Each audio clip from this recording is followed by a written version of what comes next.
Okay, good morning. I am here in the studio. I am still in my pajamas. It's a little cold. It's Oregon. We've got a little bit of overcast today. It actually looks like it's going to be a beautiful day. But I'm working on opals this morning. I mentioned I'd go ahead and show a video of chasing craze lines. I bought a lot of Mexican fire opals from the coast, and half of them were finished, half of them were not finished. They were a rub, which is a cabochon, which is an opal. It's, you know, a stone that has been formed in its basic cabochon form, and it's been sanded, and maybe in one spot it's been polished so that you can see the color, but that's called a rub. And so with at least opals, I don't know if that's true with others. That's just the terminology that I've come to find out after buying some opals from Australia. I buy them from a gentleman who does rubs in his lots with me. And so these were all pretty much rubs, I would say. They all needed the final polish. And I'm guessing it's somebody who was collecting these that, you know, just didn't get around to the final polish. Anyway, found them in a jar of water. Awesome. Opals absorb water, right? And if you dry them out too quickly, they can craze. So crazing is a crack line. Crazing is a crack in an opal. I don't even know if I've got to hold it up to the light for y'all to see this, because it's pretty evident.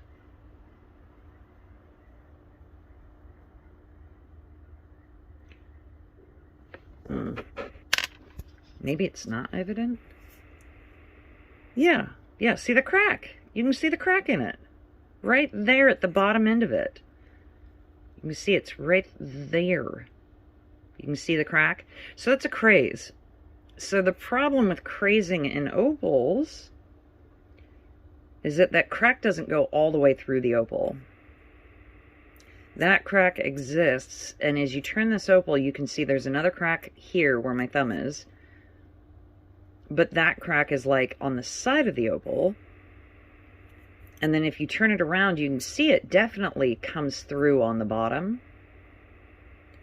But then it doesn't go through. If you look at it this way, you can't really see that it goes through the opal. You can see the side crack. You can't see the crack in the bottom.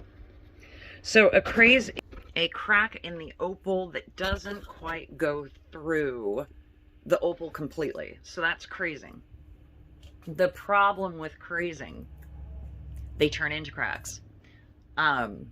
So that destabilizes the opal's body and makes it so that a crack is possible. So that craze turns into a crack. Sometimes it'll turn into a crack just because more water is added and then taken away. So you go in, you take a shower, you have your piece of jewelry on, your craze gets bigger. You bump it up against something. So if you have Australian opals are relatively the white, the ones that I've been getting from Lightning Ridge, either white body or black opals. Those are a relatively strong opal, but opals in general are relatively a soft material. These Sun Mexican fire opals that I have, these are a pretty soft material. I probably wouldn't, unless if it was a small opal, use it in a ring. Just because rings get knocked around a little bit. People, you know, flail their arms around and knock into something, and there goes the opal. I would probably use these as pendants or earrings more myself if I were setting the stones. And actually I have pulled a couple to keep, and I am setting those. They will be earrings, they will be necklaces. So, let's get back to the craze. I will show you how I chase the craze. Now, again, I am not a professional opal cutter. I cut opals for the fun of it. I cut turquoise a lot more than I do opals. Agates, turquoise, that kind of thing. But opals are something that I've dabbled in a while. I do everything on my Fordham, so everything I use this guy for. So this is my Fordham. This is the cutting tool we'll be using. You can get these at Harbor Freight. They're like $5, and they come with a bunch of these cutting heads. And we're going to be cutting right along the line of where the crack is in this opal. So hold on, I'll get you. Okay, we have got the opal, the Fordham right here, and the opal. And I'm just going to take this booger here and cut right through the line, the crack line. And I'm going to zoom in and try to get you guys a really good view on this. I'm really sorry if it doesn't turn out because I can't watch the camera and cut at the same time, but we'll see how this works.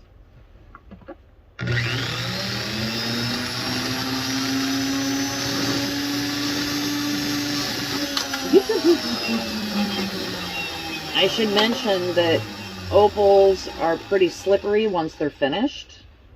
And so I should probably grind 2 little finger spots so that I can hold on to this more accurately, but whatever.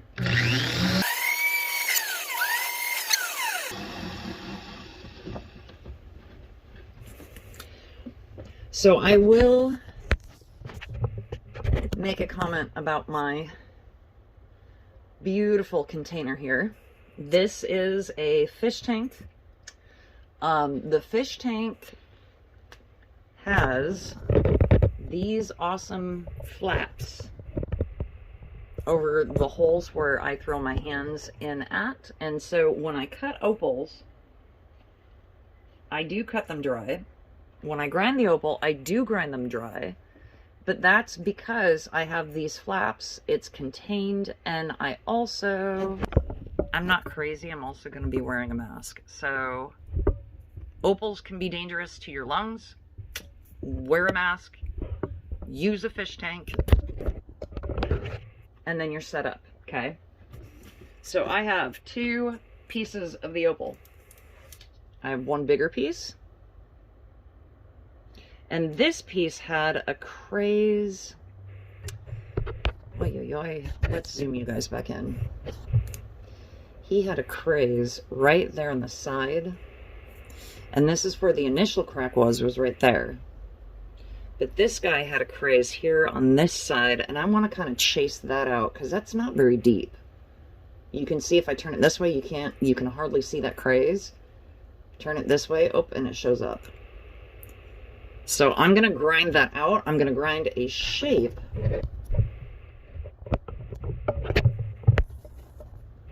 of this opal, and I'm going to grind out that craze.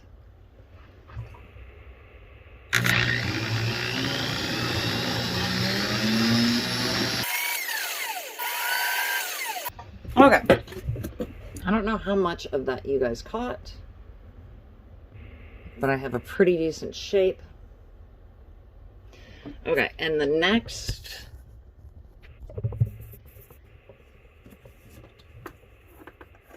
step that I do is I take this thing out and I use this. So all this is, well, I've got to tighten this first real quick.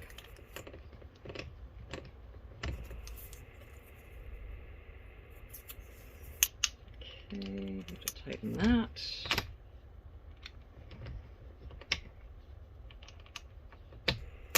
All right. Then I reverse it. I get these guys out. See how awesome reverse is on these tools? So just make sure when you buy a Fordham or invest in one, you invest in one that has reverse, because reverse is awesome. So this is 500 grit. I cut my own little rounds. This is 1,000 grit, 1,200 grit. So 500 grit, 1,200 grit. Cut my own rounds. You just take your little mandrel screw head, poke it right through the center, and I use 2 sheets. That way it doesn't tear right away. And I'm going to turn it on to the rotate in the right direction to tighten up the screw. Up, up, up. Okay, and because I'm holding this opal by hand, I'm gonna cut any sharp edges around this and just make it a little more round.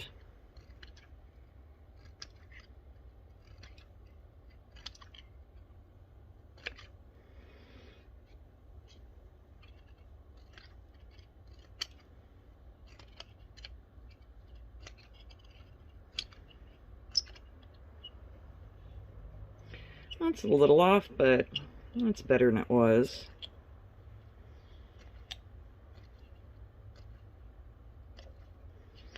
Okay. And then I'm going to take you back into this. And this, again, is a 500 grit. And I think it's like Harbor Freight sandpaper. 500 grit.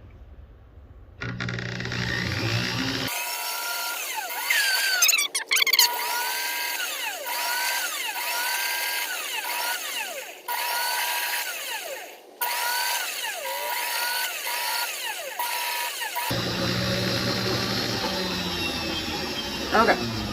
And as you can tell, you can see that they just tore off. But not before. Look at that. Okay, you can tell it needs a little more grinding. But it's got a little bit of a, well, it's 500 grit. Got a little bit of a polish. I think, now see that, this little white thing right here, that is just a color in the opal, but I think I got all of the craze lines out of this opal. It is much smaller than what we started with. But yeah, so I'm happy with that. I'll use the 1200 grit.